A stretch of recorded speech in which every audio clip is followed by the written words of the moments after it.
One congressman who was in that crowd behind Paul Ryan just raced to our cameras following that news conference, Congressman Markwayne Mullin. He joins us live from Capitol Hill. And, sir, you're Oklahoma. Yes. This works out perfectly.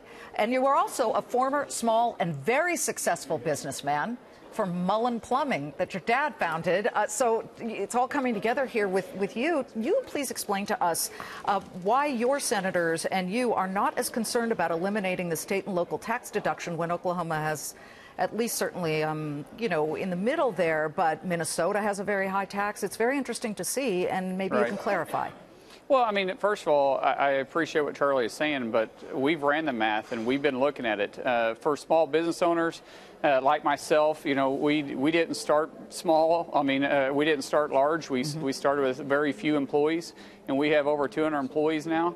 When you look at other business owners like that, they're struggling the same way. And the way we look at it is we're able to lower taxes for job creators. Washington, D.C. doesn't create jobs. We create an atmosphere for job creators to create jobs. And when you start doing the math for the individual, the average person in Oklahoma is going to be just below $1,200 is what they're going to receive back on their paychecks starting January 1. When you look at my district, District 2, the average household income is $42,000. The first $24,000 of a husband and wife or those that are living together is tax-free. Right. So when you just do the math at that will alone tell you it's a tax cut. The other percentage is going to be at 12%.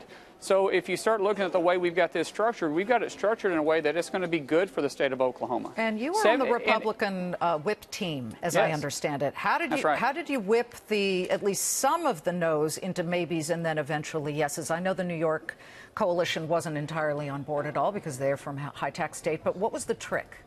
Well, we didn't do a trick. What we did is we went and talked to everybody, and we said, hey, what is your concerns? Let's talk about it. I started off with a real concern about pass-throughs.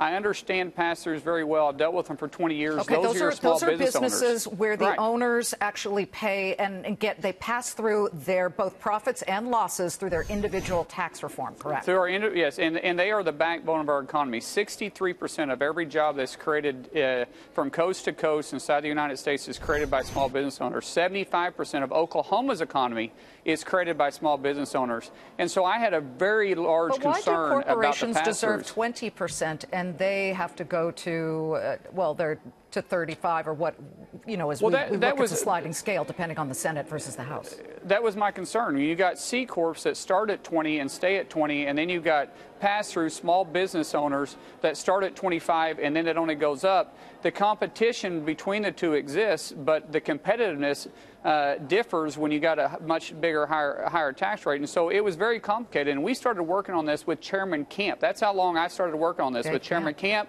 Then it went with Chairman Ryan, and then with Chairman Brady. And so we have been very involved, and the Ways and Means Committee brought us in, talked to us about our concerns, and we feel like we've got a very competitive tax rate for those job creators throughout the United States that's just getting started and the ones that's been there and continue to thrive. And at the same time, we're taking care of the middle class. Our goal here is too many people throughout the United States have simply a job.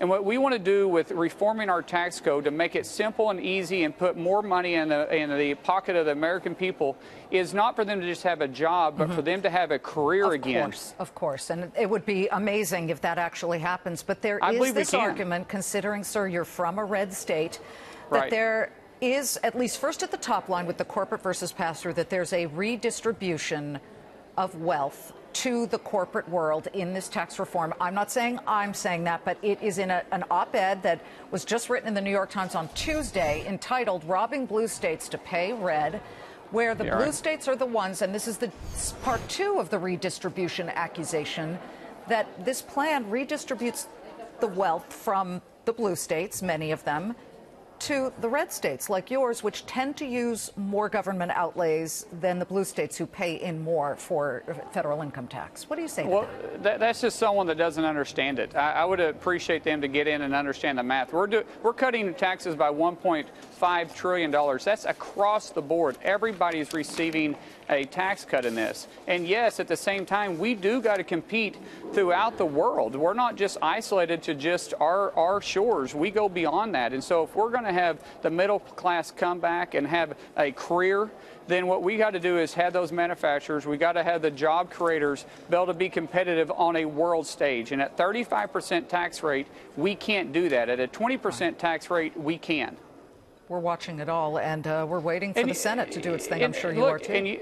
Yeah, absolutely. And you've been seeing the stock market is already reacting. Individuals that, and granted, they react pretty quick to a lot of things, but they also understand that job creators are coming back here. Manufacturers that have left have come back here. We're hearing it all the time right now, that those manufacturer jobs that have left, they're saying, hey, you get this done, we're coming back, because they want to do business in the United States. They got consistency. They got a workforce that's well trained. They've got a government. They know that a coup's not going to happen tomorrow and overthrow, and they're going to have to deal with things. They can ship products from point A to point B without having to bribe somebody to do it. Right. We had the infrastructure, but we didn't have the tax system in place for that to take place. And Ireland did, and they went there. Let's hope they come back. We'll be watching it. It's just a question, though, of whether the middle class truly gets that cut.